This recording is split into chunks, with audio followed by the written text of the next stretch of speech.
I started my life here and my goal is to see if there's a lot better ground out there that we could be mining. This season teetered on the edge of collapse. With everything at risk, his focus shifted to a collapsed Yukon mineshaft, an area so perilous it had long been marked untouchable. What came next wasn't just about pulling gold from the earth. It was about uncovering a long-buried secret. With advanced technology digging into what the frozen ground concealed, his crew unearthed something that time itself had hidden away. Their goals were massive. A 5,000 challenge which they crushed, and then a 7,000 target which they topped with a season haul of 7,381.10. What they uncovered wasn't just a win. It was a staggering 75 million treasure. But the journey to that point revealed something that shifted the entire story. They called it Yukon's untouchable prize. Think about the irony.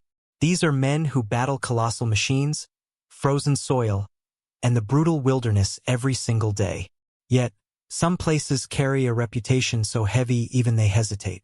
Tales grow around them, myths of danger and ruin that become as much a part of the landscape as the rocks themselves.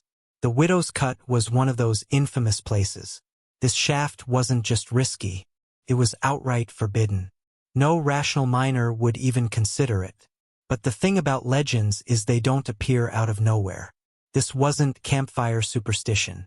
This mine was deep, unstable, and terrifyingly real. At its heart was permafrost. If you've never seen it, imagine this. Ground frozen solid for thousands of years. Layers of soil, stone, and ice fused together as tough as concrete. They call it permafrost for a reason, permanent. Parker's crew joked that just a few hours above 35 degrees would change everything. They needed warmth desperately. Instead, they were stuck stripping and sewing while burning through manpower just to keep the plant running. This wasn't ordinary dirt. This was ground 150 miles below the Arctic Circle that never thaws.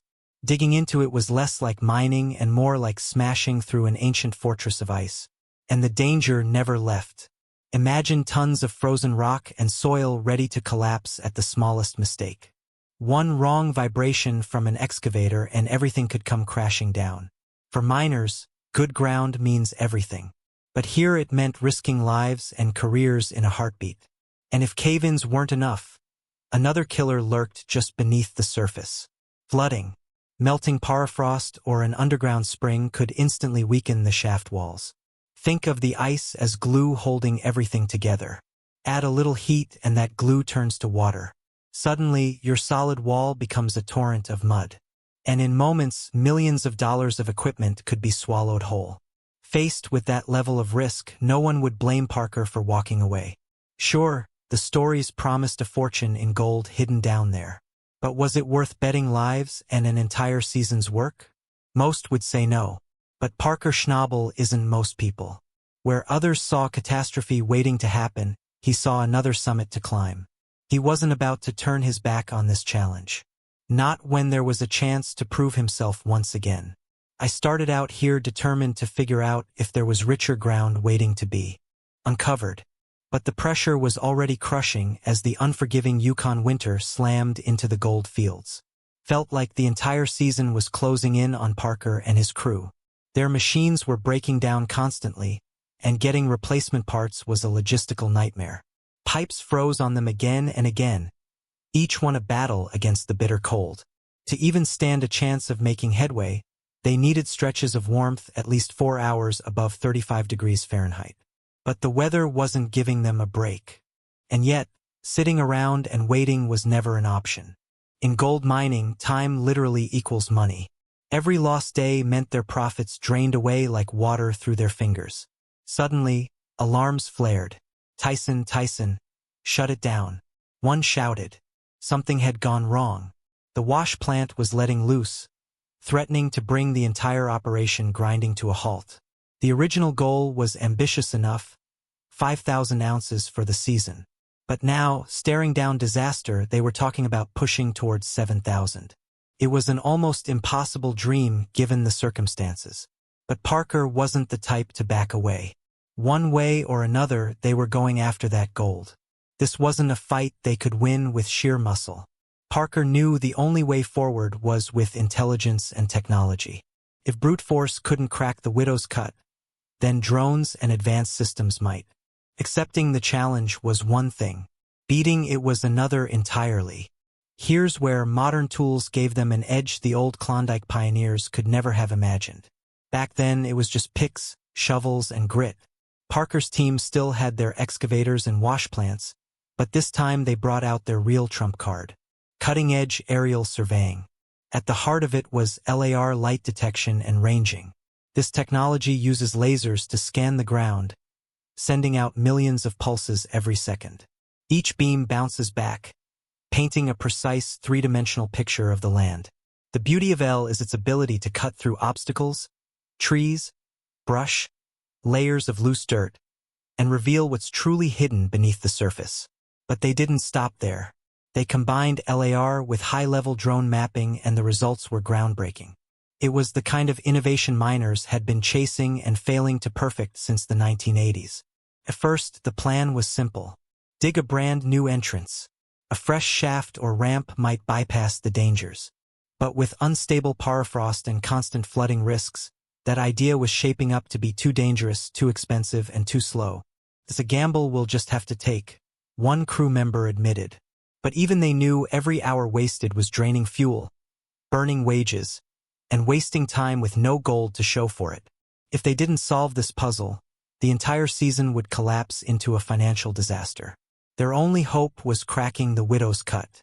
And quickly, that's when technology paid off in a way nobody could have predicted. When the L and drone data were fully processed, it revealed something astonishing. For decades, the wilderness had concealed it, hiding it from the eyes of miners. But now, the lasers had cut through time and growth, exposing a forgotten path straight into the treasure. Buried beneath layers of earth and thick brush lay the remains of an old vertical shaft. This relic, carved out nearly a century earlier, had been swallowed by nature until nothing remained visible on the surface. But now the data told the truth. The collapsed shaft still reached more than 40 m deep, a direct line into the ground. Parker and his team had been desperate to reach. That shaft stretched more than 130 foot down into the frozen ground. For Parker's crew, it wasn't just a hole. It was their one real way in. After examining the situation, they realized their best shot, maybe their only shot, was to reinforce the collapsed shaft and turn it into a usable entrance. The task was daunting, and the pressure from above was unrelenting. Expectations were sky-high, bordering on impossible. But Parker's team pushed forward with reinforced steel beams and the steady hands of seasoned miners. They managed to stabilize the shaft just enough to descend safely into the dark belly of the mine. You could feel the shift in morale. After weeks of staring down dead ends, they finally had a pathway that led directly to the gold they had been chasing. The impossible suddenly looked possible, and what they discovered at the bottom was beyond anything they had dared to imagine. In just 3 days, they would stumble into a $10 million breakthrough. It didn't take long once the shaft was secured. At the bottom, they struck something legendary: an untouched quartz-rich vein of gold. This find wasn't just promising. It had the potential to completely turn their season around. The vein glittered with visible ribbons of gold locked inside the milky white quartz. Parker's geologist, who had seen countless deposits over his career, called it the cleanest, purest vein he had ever laid eyes on. After the initial law wore off, the team got right to work. They knew they couldn't afford to waste even a second. In the Klondike, word of a discovery spreads like wildfire. If rivals caught wind of the strike, they might swarm in to challenge the claim. The pressure to move quickly was crushing, so the crew threw themselves into non-stop work. Mike worked the hill, hauling in load after load while everyone else pushed themselves to their breaking point. The results were staggering. In just 72 hours, 3 relentless days and nights, they hauled out more than 4,000 ounces of gold from that single vein. Think about that. 4,000 equals 275 pounds of pure gold. To put it in perspective, many entire mining operations don't produce that much in a season. One single cleanup alone delivered 38.6 ounces, worth a jaw-dropping $66,000. And that was just from a small section of pay dirt. By the time they totaled it all up, the value of that first haul topped $10 million. That strike alone could cover their fuel, payroll, and transport costs for most of the season and still leave millions in profit. For the crew, it was the kind of payoff that miners dream about but rarely see. Parker himself took a moment to thank his crew, acknowledging that it took everyone's grit and determination to pull it off. But the story didn't end there. Once they studied the vein more closely, they realized it was far bigger than they first believed. Their calculations showed that the vein likely extended for another 2 kilometers, about a mile, and